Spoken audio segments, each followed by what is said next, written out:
A very good morning to you. In case you're just joining us, welcome to the broadcast. You're watching Morning Prime on this 12th day of May 2023. I hope you had a fantastic rest. Welcome to the show as we take a look at what is making the headlines in the local dailies. What exactly is fresh off the press? The Standard going big with some of the sentiments that have been recorded in Aden Duale's book, For the Record. Blackmail that saved Ruto from ICC jaws. Make sure you grab yourself a copy and find out on all to do with the intrigues around the political scene in the last 10 to 15 years. The Daily Nation going big with Ruto's dream team in Rich State Farms. Just taking a look at some of the parastatal CEOs and chairs that have been appointed by President William Ruto in the last couple of months, even as he, puts his team in place to actually oversee his agenda for the country. He's quoted right there on the front page of the Daily Nation saying, "Our focus is not on the sale of these parastatals, but their remodeling to make them perform better. We want these corporations to make more money." And in line with that, perhaps that's why he's made this couple of changes, men he can trust to oversee the profit making in these parastatals. Page 4 of the Daily Nation has more details. And right before the break, we were deliberating on the appointments made so far, even as social media is awash with sort of criticism in one way or the other in terms of some of these appointments. Others mentioning that perhaps they're leaning towards certain regions. But just yesterday, we saw a fact check that sort of broke down the appointments made by President William Ruto right there on the Standard. I'm joined by Kasim Tandaza, Martins Owino, and William Kisang, all legislators. Gentlemen, once again, thank you for your time. Right before the break, we wanted to get the views of Martins right briefly in terms of the appointments that have been made so far. As the opposition, are you critical about some of these appointments, and what holes can you poke, if there are any? Actually, it's very sad for Kenyans when we see Ruto, the way he campaigned and the way he promised there will be no tribalism, there will be a president for everybody, even if you don't vote for him. All this he said, and we thought he meant what he said. It's unfortunate that he didn't mean what he was saying. Since independence, we promised Kenyans that when we take mandate, we will alleviate poverty, disease, and illiteracy. But unfortunately, we have added two very ugly ones: tribalism and corruption. So how would a child in Mandera would have equal opportunity to live under 5 years, survive it, as a child in Eldoret or Kiambu? This is what we are calling equity and fairness. If you look at the appointment, the way it was done, 3 tribes, and tribes are not bad. How we use them is what is bad. When you appoint somebody, resources will follow that person right to the village. 3 tribes, 52%, leaving 48 to be shared by others. Others get 0. I was looking at that and I saw the Somalis are about 5%. They're about true. And they're having 12% appointment. What does that tell you? Cronism? Friends?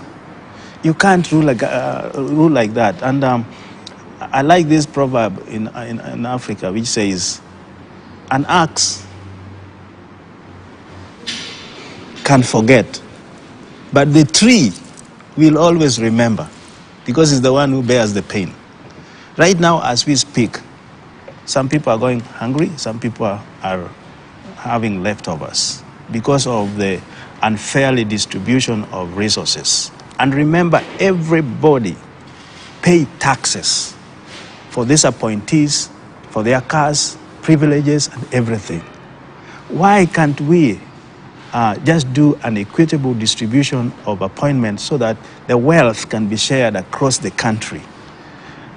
Saying that they're qualified, everyone, right now in the 21st century, if you look, even El Molo, you will find a qualified person to do what can be done. And I'm looking to a Kenya where I will not look for my friends or my accomplices to achieve what I want, but I will get qualified Kenyans, put them together, and say, this is the agenda, gentlemen or women, I want you to help us produce it for Kenyans. That kind of mentality is what will unite this country. I'm in a committee of cohesion and national cohesion and equal opportunities. As you see it, bias there, right from all these top appointments, is right down in the middle, to the bottom. Even to those who are non-skilled, you will find it skewed to these tribes. That does not help Kenyans. That does not bring cohesion. And I appeal, anybody in position, God has given you that position, be fair to everybody. Now, lastly on this, Public Service Commission used to employ people according to their performance and also regional balance. That's no longer anymore. And we are saddened and we are hurt when lists can be given to people, and these are the people, and the 10% you can now distribute to other tribes.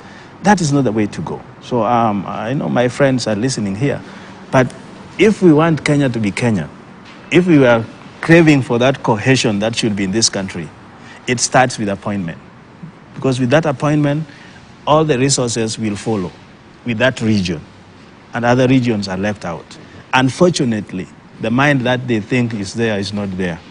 They will serve their regions more than there's no national needs, there's no national issues here. And that has been proved even in the statistics. If you look at the lifespan, you look at under 5 survival or infant mortalities, there's a lot of discrepancy across the country because of the uneven distribution of resources, and that is very sad. And on the selling of state corporations through listing them on the NSC, what do you make of it? You cannot. It's a touchy issue. We know some corporations are not performing, and right. So look at the sugar belt. We come from there. We have some sugar factories there which are dwindling, but now they have that historical issues with the land. People were moved to give space. Land issues are emotive. You cannot bring a private developer to take everything. So I'm happy they are retreating from the sale issue to remodeling them so that they can be vibrant again, or rebranding or whatever they want to do. But selling state corporation is not the answer for our infrastructure development. It will not work. It will bring a lot of division. For example, take a place like a hotel in Kisumu, which is being run by the University of Maseno. That now is the livelihood of Maseno because they revived it and they put it in a way that now it is money generating. So if you sell it to a private developer or whoever, you are killing that institution also. And who are you selling it to? Your friends? That's a big question. So the communities will be at arm to do that. So let them forget about sale of those parastatals. Let's find a formula on how we can revitalize them and make them more productive to help more Kenyans. All right, Kasim, your take. Thank you. Let me start by the issue of appointments. And I'll be looking at it from 3 fundamental issues. The most emotive one is the issue of tribe. We have to agree, Kenyans are tribalistic, more even compared to our neighbors here. And it's also, I don't know whether to say unfortunate or fortunate, that we have some tribes which are so big compared to other tribes. Unlike if I'm to compare with my neighbors in Tanzania, because I border them. You see, just in Tanzania, no tribe is even 5%. They have over 200 tribes, and none is over 5%. That is why you can have anybody. They tell me, even if you are to run as an MCA on the basis of your tribe, as a councillor, you can't win. Because even at that local level, no tribe can give you a super majority for you to win. Okay. But in Kenya here, we are unique. We have the 3 big tribes. Unfortunately, I don't belong to them. And those who don't belong to them have been marginalized since independence. You see, we might not have time to go into the history, But surely marginalization has been there, more so for the bigger tribes have been having the presidency since independence up to now. So I agree with the senator here. He's saying that certainly you will need a team which believes in you. I will do that even in my own private farm. I cannot employ somebody who I know we don't share the same vision. That's basic. Of course, I will look for qualification. Yes. But now in our Kenyan situation, the issue of qualification now is the problem. Because there are people who have had those opportunities to get qualified, unlike others. You know, and this has been there since 1963. Okay. Up to now, I have kids in my constituency and it's raining who don't have a classroom. I don't think we have such a situation in Kiambu, for instance. I'm not saying that I'm against the Kiambu people. They're my friend. Personally benefited. I went through schooling, my secondary in Kiambu. And it was unfortunate the other day when another member of parliament from Kiambu was saying now, everybody to go to his own area, they should not come to our, because we have good schools. Those good schools have been there since, and they were done by the government, and nothing was done on the other side. So now my problem is the issue of qualification. And that is why I think it reaches, from where I sit, a point where, apart from qualification, we should also look at how, the issue of marginalization since independence and how we can improve on those who have been marginalized. Otherwise, this country, as it goes ahead, if we take that route that you are not qualified, so you don't qualify, and yet you didn't give me the opportunity to get qualified, then you are truly marginalizing me. Otherwise, for this current government, despite the statistics that you've given, and I represent the people of Matuga, Kwale, and Costa as a whole, it has done better than all the other governments, for sure. And we started that we represent our people. During the Nusumkate government, where Baba was right at the middle, half the government, we didn't have a minister from Coast. And despite the fact that we are amongst the people who voted over 90% to Baba at that time. We had Mwakwere, but he was aligned to Kibaki. The previous government, that is the last one, the 12th parliament, we had only one minister from the whole of coastal region and nothing else. That was Balala. In this current government, of course, it is on record. You don't have to enumerate. Now we have CSS, we have PSS, the highest number that we've, including a senator, which we've not had since independence. The speaker of the Senate, which we've not had since independence. So it has done better than the previous governments. And that's why I think going forward, the current president could be getting it right. You know, when you have wrongs which have been there for a long time, you cannot just make it right on a single go. He sits in that commission. There is also this other, apart from the committee, there's the commission of integration, whatever, which even breaks down the data about the employment on all the government parastatals and other areas. But now the question will be, these people have been employed. Do we sack them now and say now we're employing other people? you know, as a leader, it has been skewed. This is, as a leader, you realize you cannot say now we are going to sack these ones so that we make it. But going forward, this should be progressive, and I think this is what the current president is doing. So for that one, I give him my support. He's at least moving forward. And he's even gone beyond the expectation, I will say, if we're in a CBC class. He has employed more people from Luo Nyanza, and like even in the previous, the CSS, the PSS, the CSS, from Luo Nyanza, despite actually getting more or less like a zero vote from that area. So it has gone ahead to demonstrate that it's not what people will just want to pay, that is employing his people. Because if it was his people only, then I don't think we would have really appointments from Luo Nyanza in this current government. So mgala muue lakini haki yake mpe. Though mimi huwa nasema there is no need ya kuwa mtu ndio mpe haki, mpatie haki yake wakati ako hai. Yes, I can only say that however long the night is, there will be a daybreak. Because he said something which is very important. In his private farm, and there have been attempts to make Kenya a company. And we see the same replica What I'm trying to say, even what the Luo, whatever appointees is talking about, those are cronies. And we are against appointing people because they are friends, they are cronies. Just appoint somebody because he's qualified. Even if you don't know him, let them go through the process. This is what we are saying. And I want to tell Tandaza, you know, two wrongs will never make it right. Even if you suffered, now compensation. The other administration will now do the opposite. If we can have a standard that each county should get a fair portion in appointment, each county, but look for the qualified ones. Okay. Then we will distribute the resources equitably. I wanted to say something. Yeah. You know, there are two types of appointments here. We have appointments that are basically political. Yeah. And we have appointments that are done professionally by either Public Service Commission or the corporations themselves.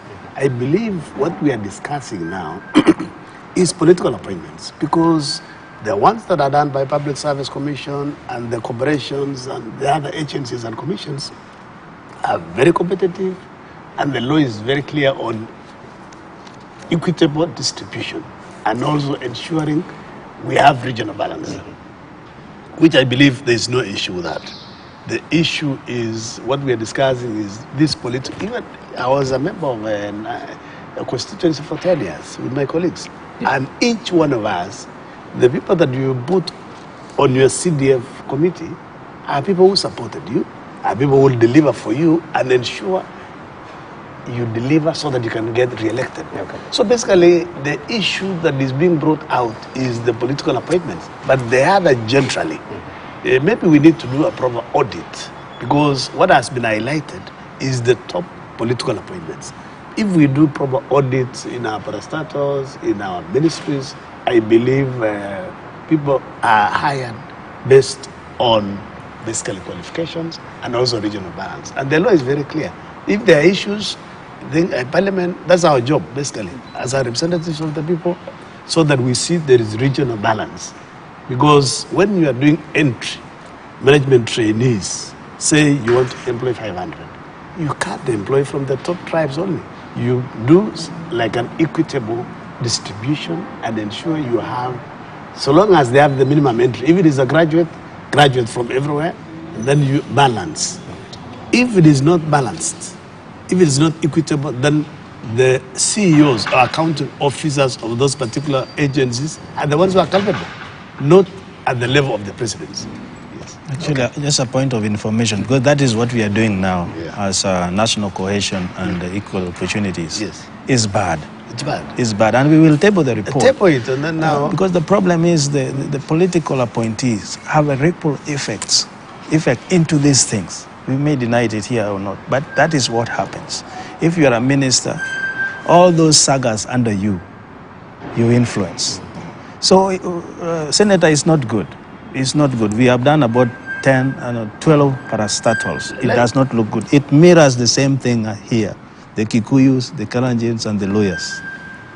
And the Luos. The Luos, of course. Well, and the Luos in some areas, yes. Okay, we'll I'm not defending. I want fairness. Yes. I'm not defending anybody. Let's get the report. Yeah, Okay. it is coming up. And we'll be able to make an informed decision. We will actually come here. Okay. We'll come back. Yeah, and I'll put it barely on the exclusively. Yeah?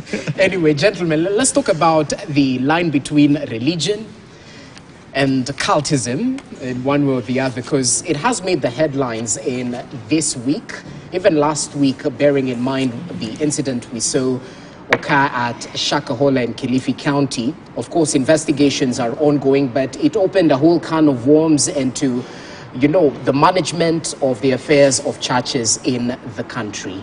Should they oversee their own affairs, or should the state actually wade in? Particularly, the cartoon on the Star is an interesting one. If you could have it on our screens right now, definitely shows how the voice of reason has been silent.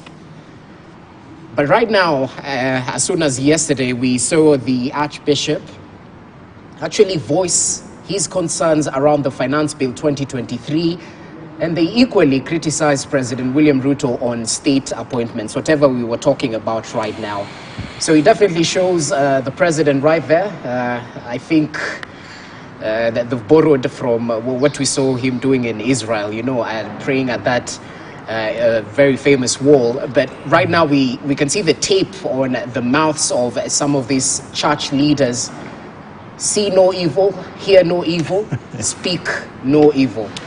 But right now, the tape seems to have been removed from one of their mouths. I think that's the Archbishop right there, bearing a testament to the fact that he spoke yesterday in criticism to the government.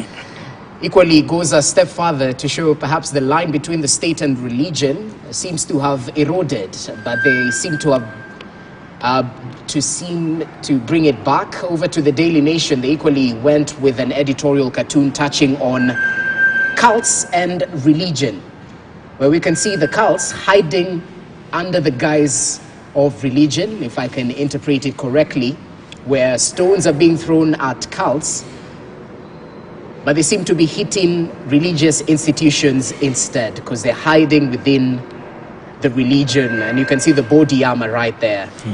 And equally, they're holding a Bible on one end and a bag of money on the other.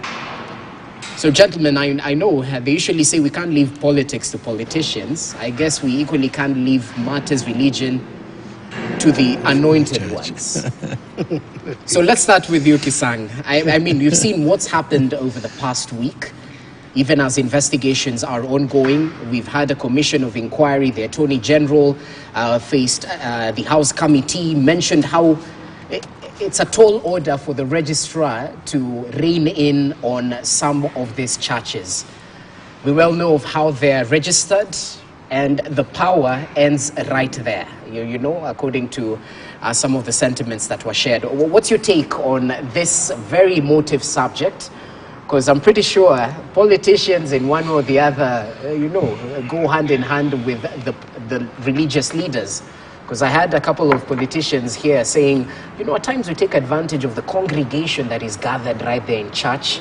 It's not easy to, you know, bring people together, but we find them already gathered there, and we pass our message at times as political leaders. But what do you make about some of these editorial cartoons? Number one is I want to confess and say that I'm a Christian, Catholic by faith, and practicing. Yes.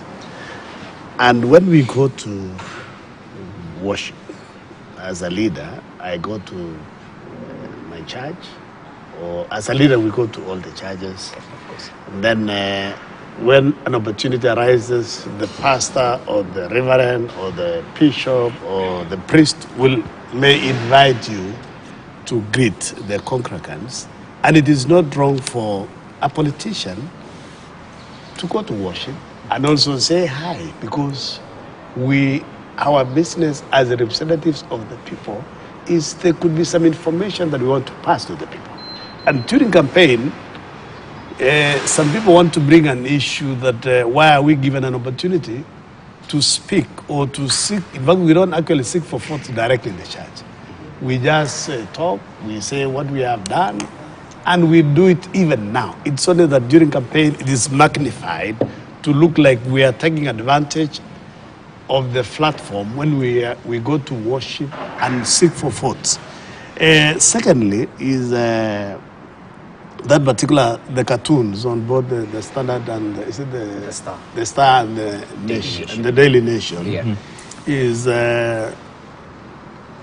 also our bishops and archbishops. It's unfortunate that some of them during campaign they take sides. You know, at the level of archbishop, at the level of a bishop, we all come to worship and ask for prayers. So they should not take sides directly and say, I'm on this side. You pray, it is God who chooses leaders. He uses the electorate for those who have already been anointed to lead. Okay. So I don't expect at the level of a pastor, at the level of a bishop, at the level of a archbishop to openly campaign or seek vote for. You'll vote, you know, they're also Kenyans. They can vote, but fought in private. Then about the cartoon, you know, this Shakahola issue is not a new thing. It's been there for a while. I think we slept on the job, especially those who are charged with the opportunity to ensure we monitor what is happening in the country.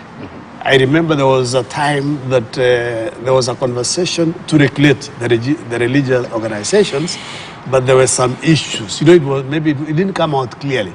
Because when I heard yesterday, the law that they are using is a 1969 law. Even for us as legislators, I think we have also slept on the job. We should have actually noticed this thing a while, especially from 2013, when we got the new constitution. We should have looked at all these things. Okay, there were some laws that had priority. Within 5 years, within 4 years, you are supposed to have basically brought them and passed them and assented to become law. But this particular one on religious organizations and other societies, I think it's overdue. As Senate, already we have a select committee that is going around the country to investigate and come up with a report. And I believe even the religious organizations, both churches, Muslims and the Hindus and the others, they have seen what has happened. It's ungodly, it is demonic. And those people that Mackenzie and the Ezekiel team, they're actually not pastors. They have tainted the Christian community in a very bad light. I don't think these are people who, I don't think they are pastors, but they are using, from what the cartoon is showing us, they are using religion, basically in this particular situation, Christianity, to take advantage of those who are vulnerable. Okay. If you investigate, most of the people who have gone there could be somebody who have issues with the marriages, they have issues maybe with the health, they have issues with financial issues. In fact, what is surprising me, somebody who is not distressed financially would sell his own house in Lavington, Okileleshwa, get 27 million, and take this money to this particular religious leader, and then you are told you're going to go to heaven as soon as you starve yourself to death, and the person who is telling you is growing fatter than you. I mean, there are things, we have a lot of challenges here. You know, they are crooks. These are criminals who manipulate the people's psychology until you are brainwashed. These are not simple people. I don't know. I mean, that's why there is a report that will come to Senate. There is a task force, an inquiry the president has also set. I don't know, you guys in National Assembly, if you've also done something, because it is overdue. It is now time to speak as Kenyans. Let us vet these religious organizations, because, colleagues, I cannot start my religious entity as Kisang, as an evangelist, or as a prophet. Within a year, I have not gone to any school of theology. I become a pastor, I become a senior pastor, I become a reverend. Within a year, I'm the archbishop or the bishop. And then I set up churches across the country. And then I have a bishop in every area, and this bishop has not gone to any school. You know, as in Catholic, before you become a priest, after seminary, you'll go to the university, different universities, or same for more than 9 years. You'll do theology, you do psychology, you do philosophy, you do all these things, okay, so that by the time you are speaking to your congregants, you can interpret the Bible well. You don't manipulate. That is why we need structures. This issue where a person is owning a church, it is you and your wife who are running this as a business entity, should come to an end, so that we have structures, we have trustees who are running churches and not individuals. Interesting. And it comes from a church with structures. And right now we seem to be focusing on those perhaps that might be run by family members. There's no oversight as such into the dealings of this family. Let's say if it's a family that's running the church. So how should we come in? And equally, add your voice on the line between state and religion, because they're separate entities, but we well know equally your party leader was, is it Sunday, coming out in support of one of the leaders who was in the docks, released on bail even as investigations continue. Over to you. Yes, I must also say that my church is well structured, and I'm an elder in an SDA church. SDA is very good. What I can say, there must be separation between the church and state. And I think the USA has it even in the amendment. As much as there is freedom of association and speech, there must be also responsibility. And that responsibility is anchored on the government or the administration. And I agree with Senator, kind of slept on the job, because anybody cannot operate any association or any church or any establishment without being registered first, and also having returns. I saw they were saying Ezekiel had never had returns, but now KRA came and said this guy, his return is up to date. So all those are parameters of knowing what is there. But the most important one is the public act or the security. Wherever people are congregating, there must be security agents, intelligence, and know what is going on there, because they need security also.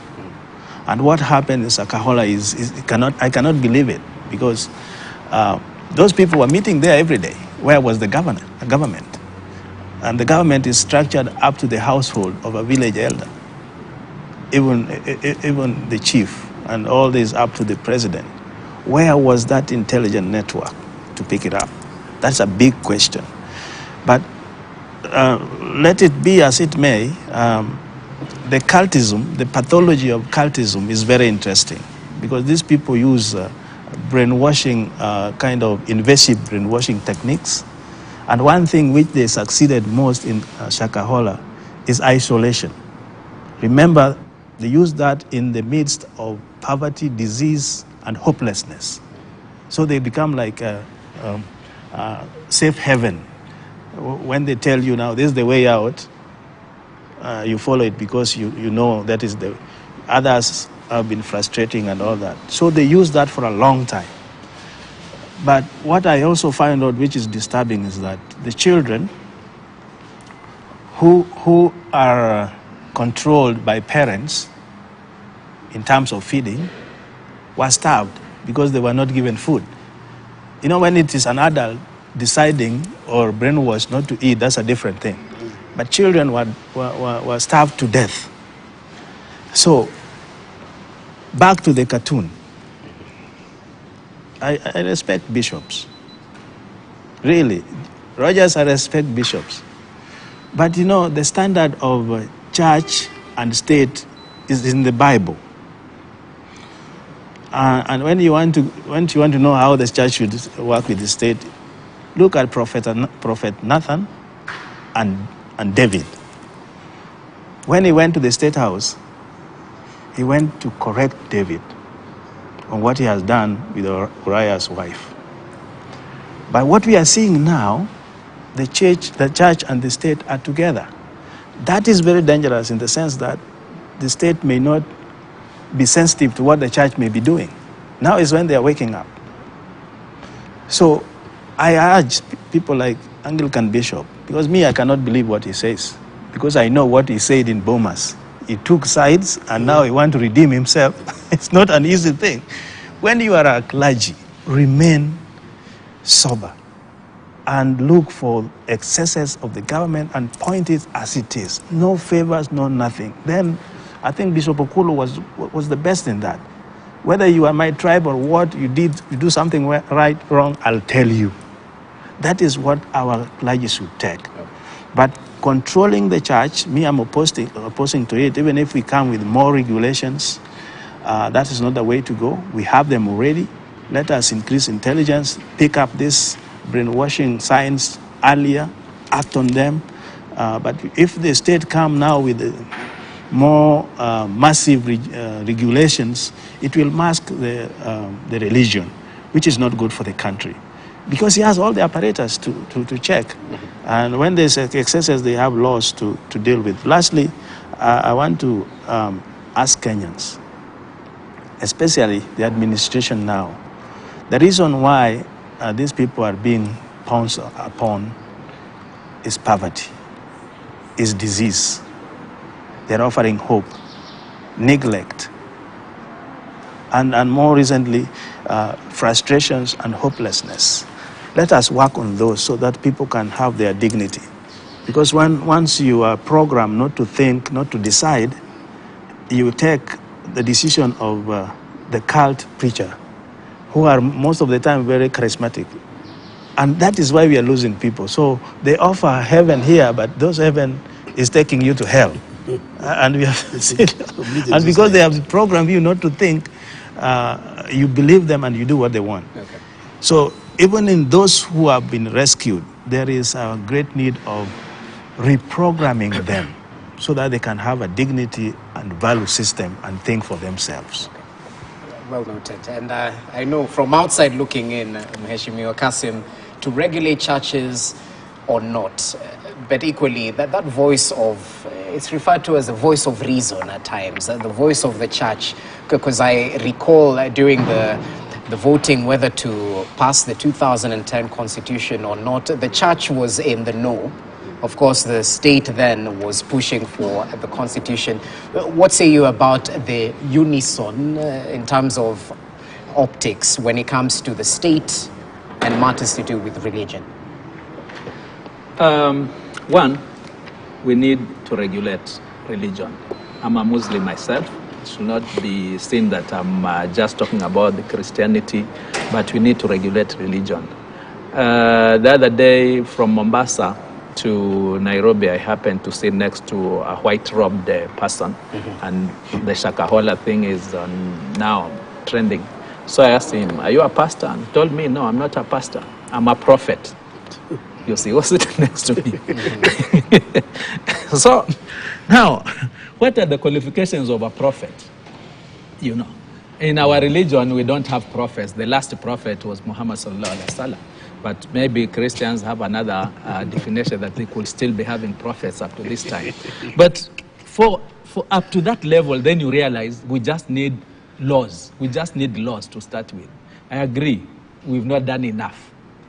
We've left it to the spirit for that long, but now we've seen where it has taken us.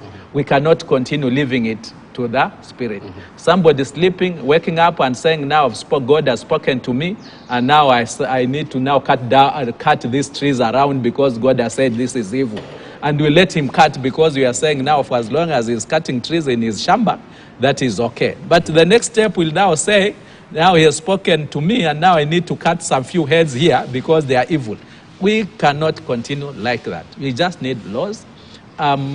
Whether it emanates from the Senate or from the National Assembly, I'll support. For religion, not just for Christianity. Religion, yeah. It has taken us to a point that we cannot continue.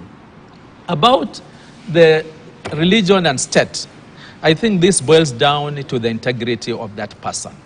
If you hold a senior position, could it be the Qadi or the Archbishop or of a mainstream religion, and you don't seem to be consistent on what you are doing, you automatically lose your integrity.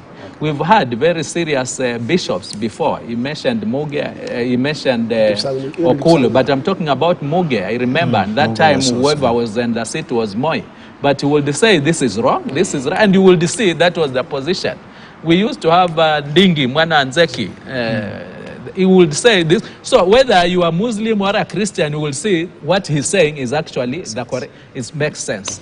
But now it has gone both ways.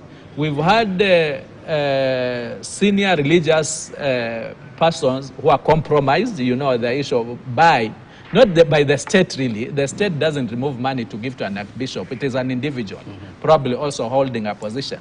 But you've also seen religious leaders who also corrupt the leaders. You know, there are some pastors or bishops or whatever prophets who have so much money that they can buy the system, you know.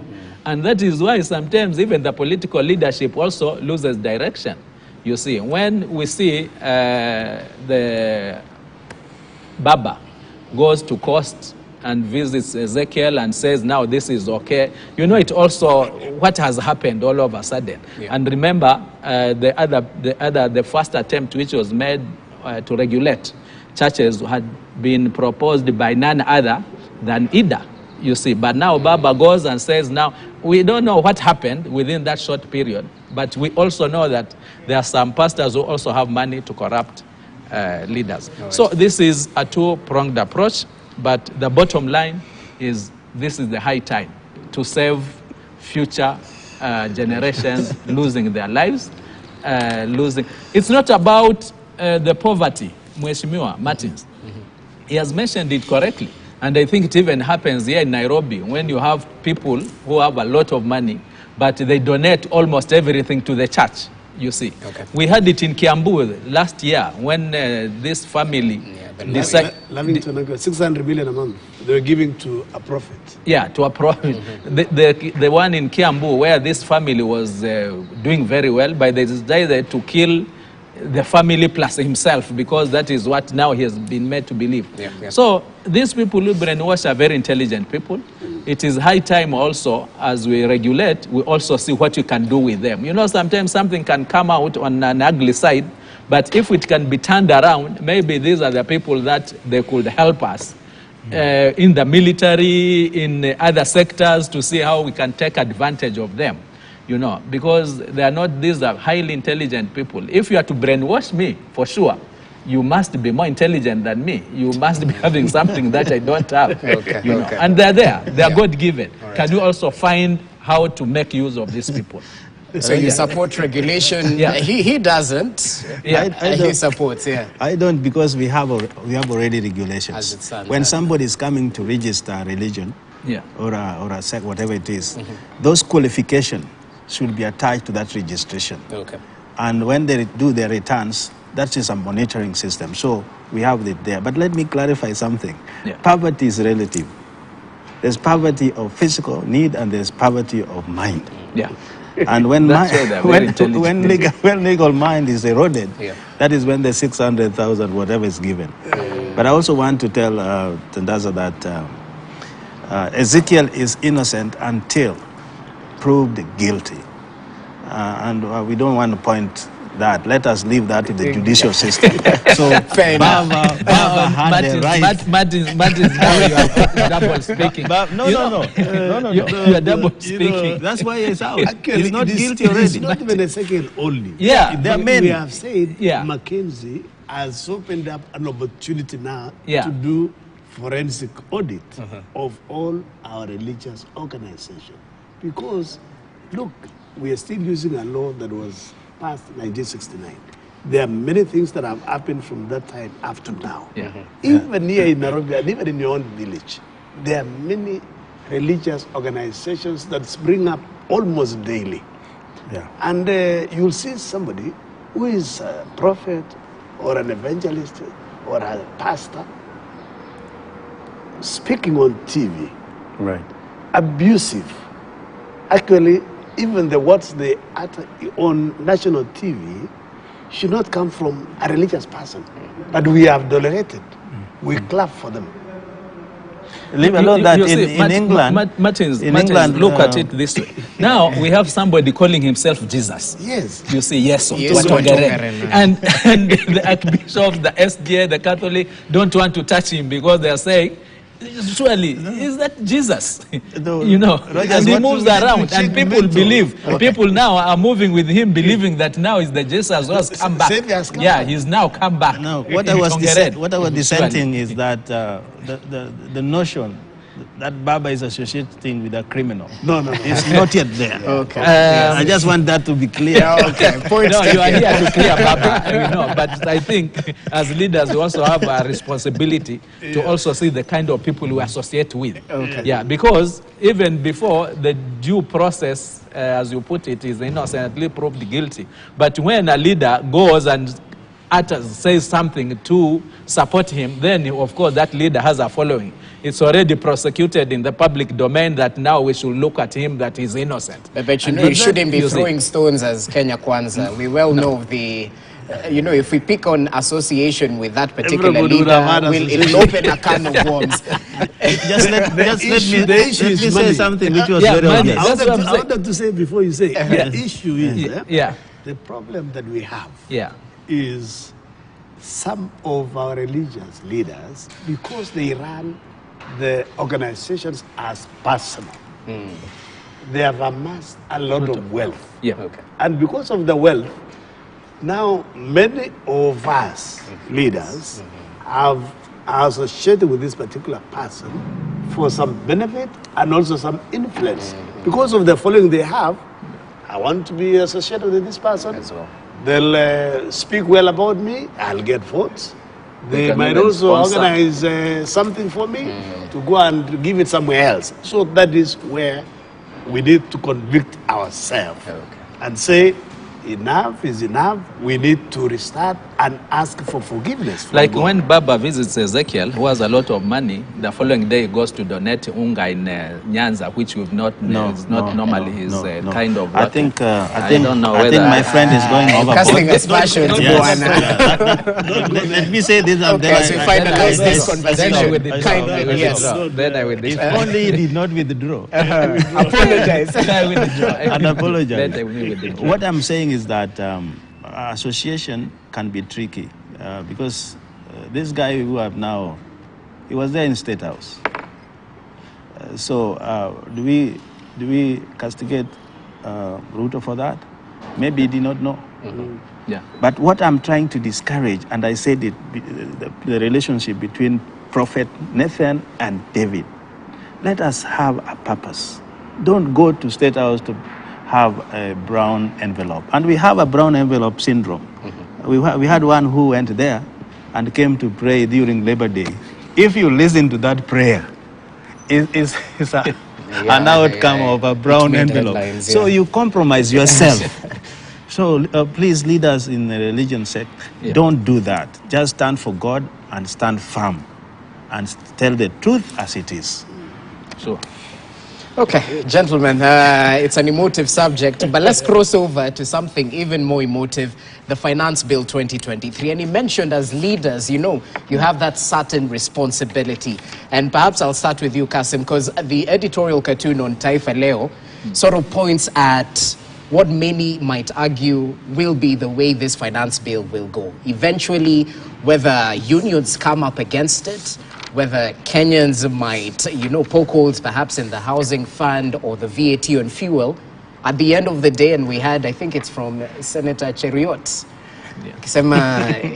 there's a possibility it might pass as is. So if you can have that editorial cartoon just to paint a context for us right now, it definitely shows how that mswada ushapitishwa, Wakenya wasipende, wapende, you know.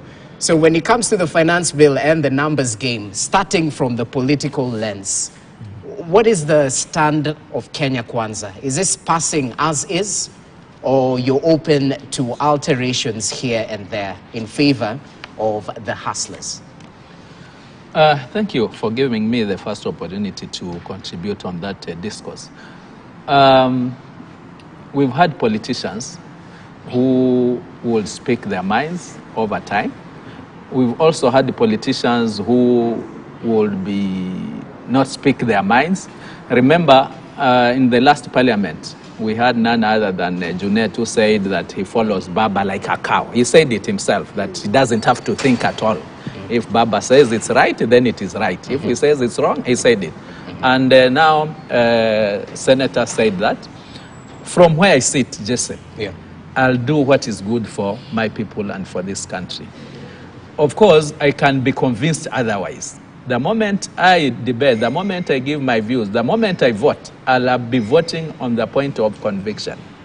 Let's start with the housing. Initially, when it was mentioned, personally, I didn't understand it and I was opposing it, you see.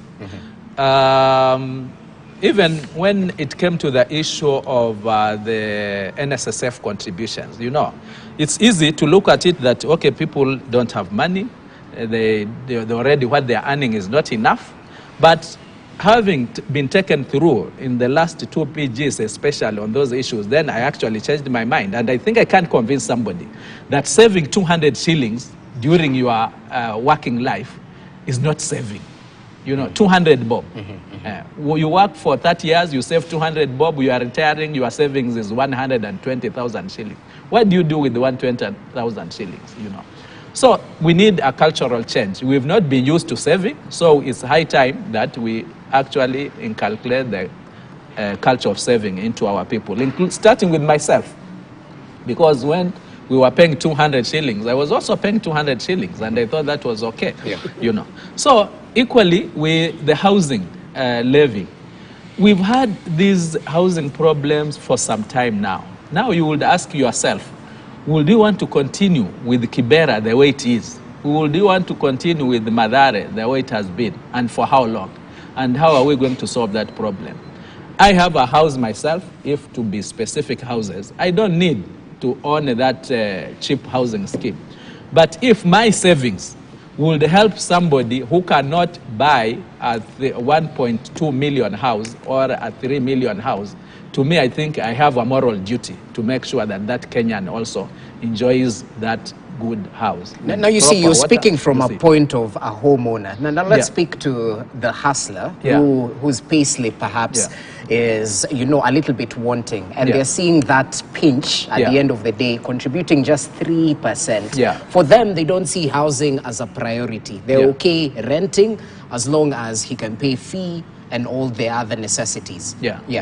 You see, that's why I'm saying, where did I start? From a cultural change. Do we need to stay or live or suffer the way we've been suffering to eternity simply because we've been programmed to do that? And I started by explaining how people have been paying 200 to the extent that when, and this is not just the Kenya Kwanza government, even previously there were attempts for people to increase their savings. People went to court, it was stopped, and people clapped and said, this is the best thing, we can't pay more. But in the long term, as a leader, would you want to lead your people to eternal suffering? That is the question. So it is the same now with the housing levy. Remember, it is not a tax, it is a levy. This one actually benefits that hustler. I can't see myself contributing to own that house myself, you see. But now, since for a long time, people have been used to the status quo that it's okay if I live in a mud house with no proper sanitation, as long as I can buy makaa for my kids to eat. But for how long will they continue? The same hustlers, for how long will they continue that way? At what point will the money be enough, if we are to put it that way? Because if you say, because I'm earning 20,000, then I can't save, then you won't save, you won't invest, and you'll remain where you are, you know. And the other issue would have been voluntary. But we know with the culture that we've had, if you leave it purely voluntary, then people will go back to where they are now. Everybody will say it doesn't have enough. Remember, even for us, for those who are earning maybe 500,000 and above, there are others who immediately they stop earning, they go back to where they are. They didn't save enough because even the 500,000 was not enough. Even the 1 million was not enough, depending on one's lifestyle. So there are some things where I think what we are lacking as we are now is that we have some new ideas which people have not been able to actually get the proper information. But at the end of the day, my position is I always vote with my conscience. Convince me, I'll convince my people, I'll talk to my people, we get a buy-in, we move forward. But certainly we need new ideas if we are to move from the current status that we are in. Interesting. Martins, let's cross over to you, because yesterday, as I mentioned, President William Ruto mentioned that he's in full support of the housing fund, actually called it the hustler's mortgage. and indirectly whipped members of parliament to support the proposals of the Finance Bill 2023, which according to him aims to provide low-income Kenyans with the opportunity to own a home, specifically on the housing fund. Your take on that? I really tried to analyze this bill, and I've come out with this following. It will reduce saving entirely across the board. Investment will be down, production will be high, it will be disincentive, it will drive investors away, and that reduce capital, foreign capital. It will encourage tax evasion and also tax avoidance, as people will be going to smuggle and all that. It will increase cost of production, and Kenya will be unattractive in this region. I had the finance minister trying to say they want to align Kenya with others. What do you get out of that? Let us remain low for investors to come. It will increase poverty and joblessness because the employers will be hit very hard. It will also diminish micro business, especially if you start taxing from 500,000. I mean, it was previously 1 million. Now it is. That is where the micro business is. It will interfere with that. And also it will interfere with digital. You know, they're putting 15% on digital, including cryptocurrencies. So it will interfere with the system completely. And you cannot increase taxes everywhere. Now, as for the president, I want to say this. If you do things by force, it means you have refused to listen. Payslip is a property of an employee having signed a contract with an employer.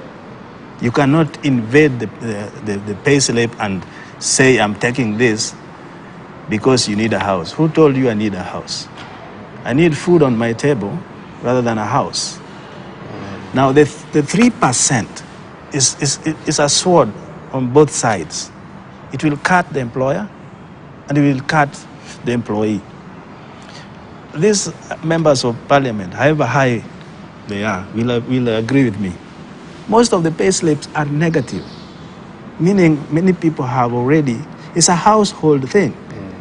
My priorities cannot be set by a government. It is mine. So most people have mortgages. Why do you want to deduct their money again?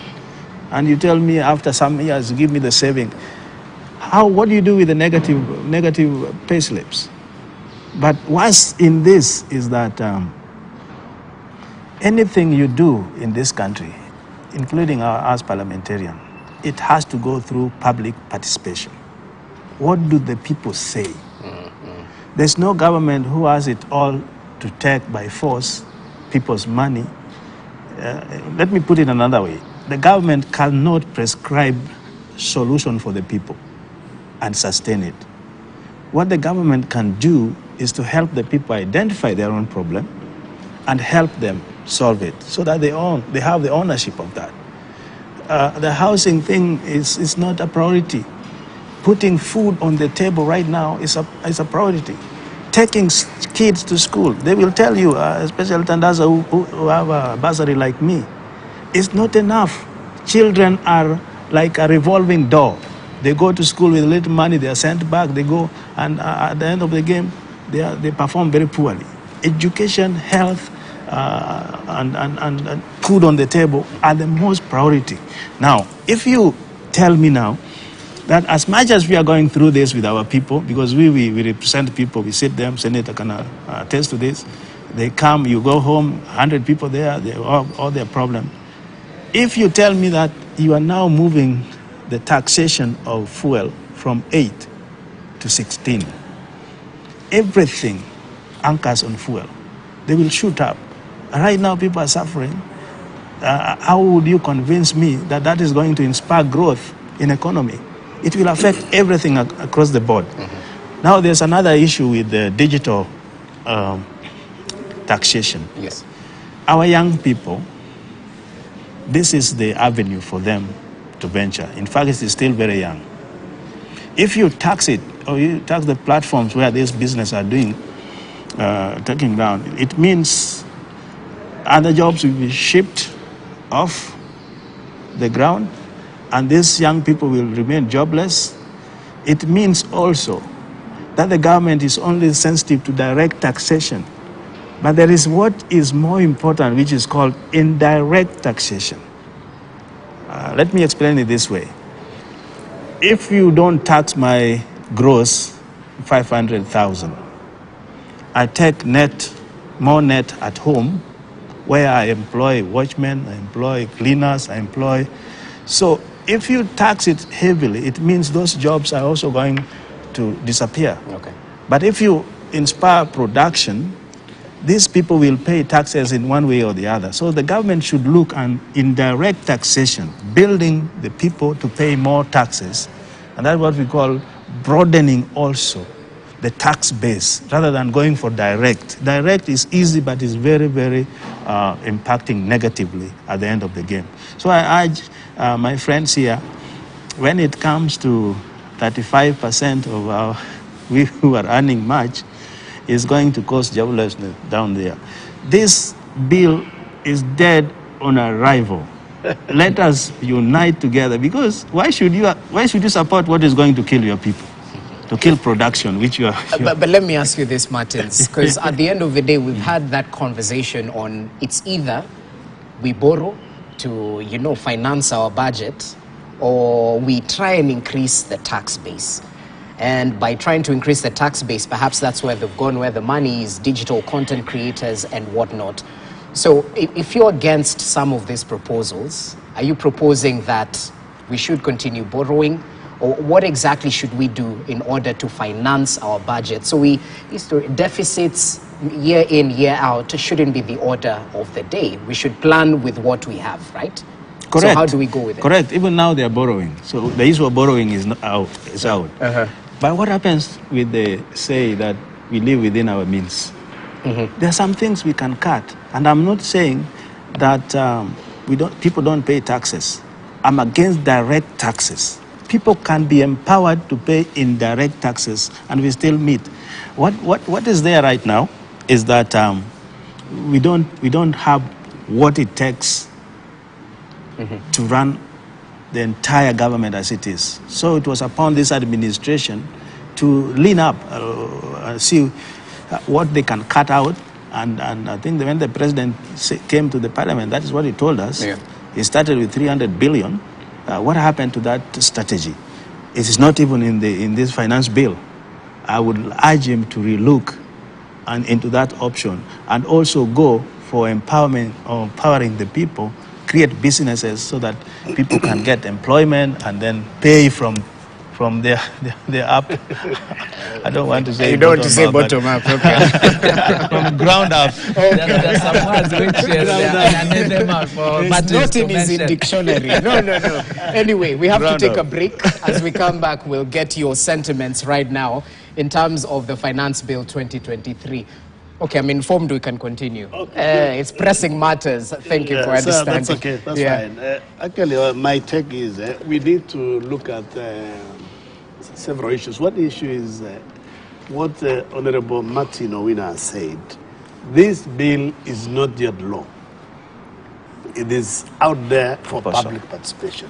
Since it's out there for public participation, I believe the rest of us as legislators, especially the National Assembly, will get views from Kenyans. Yes. As soon as we get views from Kenyans, then the committee will do a report. And the report will be presented to Parliament and we'll debate. Secondly, we have an issue. This issue of houses, shortage of... we want to distinguish that affordable houses are for the urbanites. It's the urban centers. Yeah. Nairobi, Eldoret, Mombasa, maybe Kwale. Everybody in the village, we have houses. Yeah. We all have our own houses, those of us who are from village. This housing fund is targeting to upgrade our slums, to move our people from slums to a better house. To move those who are in Gibra, in Madare, to have a good sanitation system. Instead of using a bulletin for a toilet, they get a toilet. That is where I'm seeing. So let us get the views, and Parliament will decide based on the views that will come from the public, because the bill is outside there for public participation. Okay. But what are the views of the residents of Elgeyo Marakwet right now, as you said, housing fund, the fuel levy, LPG? What I know, what people don't have an issue at two issues. One issue that is basically everybody supporting, both the minority and the majority, is to increase NHIF. And as we increase NHIF, we also need good, better services in our public health facilities. Okay. So that I don't have to go to the Nairobi hospital. Yeah. I can go to KNH, go to MTRH in Eldoret. So that is what is expected. Secondly, as Dandasa said, I've worked for the last 30 years. And I've been contributing 200. My employer contributed 200 more. In a month, 400. Times 12, 4,800. Times 10 years, 48,000. Okay. Times 3, that's around 130,000. It cannot help me now. So this is a benefit to the employee. You get a benefit, additional benefit, you've contributed, and your employer will have contributed. Now the housing fund is basically not a tax, it is a deduction, and this is where we need to engage on this particular housing fund. All right. Who is it going to benefit? And this is the debate that we are going to have. And then we'll make a decision to agree with the bill or not to agree at the right time. Then on these other taxes, as we've said, we have a whole of 600 billion. 600 billion in this particular budget that is coming. And that 600 billion we are going to borrow. The taxes that are being proposed, they are already factored in. We are increasing fuel from 8% to 16%.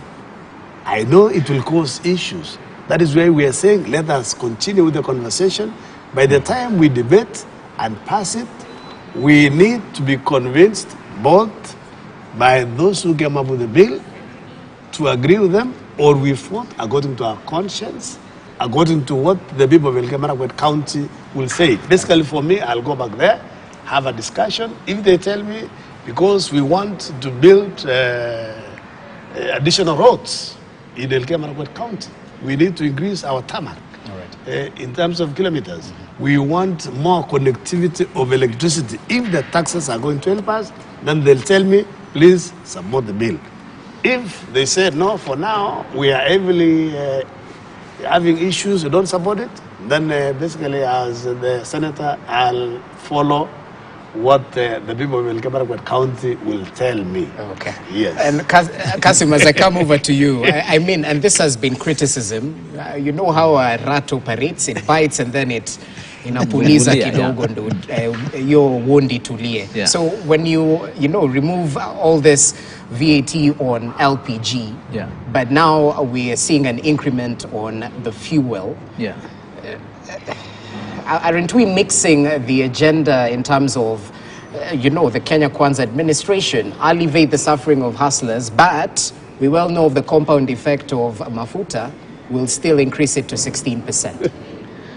I think senators put it correctly, that these are proposals. Okay. Remember, in the last parliament, initially, petroleum products were zero rated. Yes. It was the first time that there was an attempt to put on VAT. Yeah. I don't want to really go into the details. We're all in the House, how it went. But basically, the whole House voted against, if I'm to be quoted right. I think up to the point where all eyes had it, but not eyes. Ni macho ndio ilikuwa na ndio ilishinda, but not the yeses in that parliament. So, this time around, we are going to again, as I said, engage. And I am one person who has been very consistent. It reaches a point where it's not about the party, it's about the country. It's not about simply because the government has proposed, then those who are not in government must oppose. And of course, either way. But we've seen what will be the effect. Like now, we put some money into production. We've put some money into agriculture in terms of subsidy in fertilizer, subsidy in seeds. And thank God, probably our prayers also worked. Now we have the rains, you know. So we cannot actually demonize religious fully. We prayed and the rains have come. So in the net effect is that now, having subsidized the inputs, we're expecting the cost of the basic commodity, which is maize, to come down drastically. Okay. And you know, people normally complain not about the big things that we are talking about, the deaths and whatever. It's just about food. The moment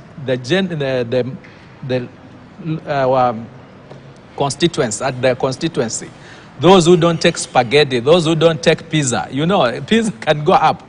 But if maize is cheap, I'm sure that solves the whole problem. Savings will come in automatically. By having cheap ugali, they'll have money now to pay for the other things. So this is, you cannot look at one item in isolation. But us as legislators, us as leaders, I think we have that capacity to look at the whole net effect of this bill. Okay. It is now undergoing public participation. Okay. We are going to engage it at the committee stage from this week and next week. We are going to meet those executives, those CSs where they have emanated with these proposals at the committee stage, and we'll interrogate them. And probably there will be adjustments before it even comes to the floor of the House. This one I can tell you, that is normally the practice. There will be some adjustment before it comes there. And even when it comes there, then the whole House will engage. But for sure, I don't think there is any member of parliament, whether in Kenya Kwanza or in an Azimio, who will say, I'll just vote for this thing, knowing very well that it is going to affect his people. That can't happen. Martins. I like that spirit. They should take it to the floor of the House as well. Yeah? Yes. Only the prayer was done when the rain was just about to. Simply because it was not prayed by Baba. Speaking like a man of science. Yeah. Okay. So finally, there's something that whatever happens, for as long as it's not on side, then it does not work. You know, what I wanted to say. Let's give him time, before we get the final comments. Which Senator also alluded to. You know, when the colonial masters came, they settled in the towns. And in those towns where there was tarmac, is where there was water, where there was electricity, good schools, you name it. So people started migrating from rural areas to town, and because there were jobs. Yeah. Even this housing thing, they're being built in urban areas. That will encourage rural-urban migration, and you're not helping in the slumming thing. Me, what I thought should be done, let us invest in rural areas, create industries, infrastructure, so people can live wherever they are living, but have their jobs. In fact, the quality of life will be even much better. In rural areas. But right now, 75% of Kenyans live there. But we are concentrating in urban areas. That is wrong approach. I don't think that will help Kenyans. So I urge the administration, rethink of how we can use the rural setting in order to build up our people.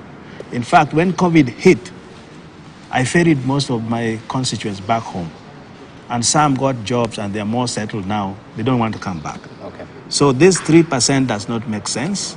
Let us invest whatever we have along that line in rural areas and have our people there. They will be much comfortable. Okay, gentlemen, thank you so much for your time and your input. And you were giving us last final comments. Okay, as we release Kasim Tandaza. Yes. Just 1 minute. Okay. You know, this cost of issue also on the cost of living and this budget that we are discussing and the bill. I just wanted to say that, you know, generally, what we need to do is to focus. We need to target where, when we touch, it will basically bring the cost of living down. So we need to focus on agriculture. As we say we want unga prices to come to 100 shillings, what are we doing even as leaders? Are we doing something at the personal level? What is the cost of fish? Is it coming down? Why are you focusing on unga alone? Now you're speaking. It's a staple. You won him over. Thank you so much, gentlemen. I'm pretty sure you'll be heading back to your constituencies and figure out what the residents have to say about the finance bill. So all the best as you continue with your working recess. Kasim Tandaza, thank you so much. Matuga, Member of Parliament. Martin Zowino, always a pleasure. Ndiwa, Member of Parliament. And William Kisang, Elgeyo Marakwet Senator, asanteni sana for your time. To our viewers, thank you for indulging. I hope you're adequately informed about the latest news making headlines. Enjoy the rest of your viewing. Good morning.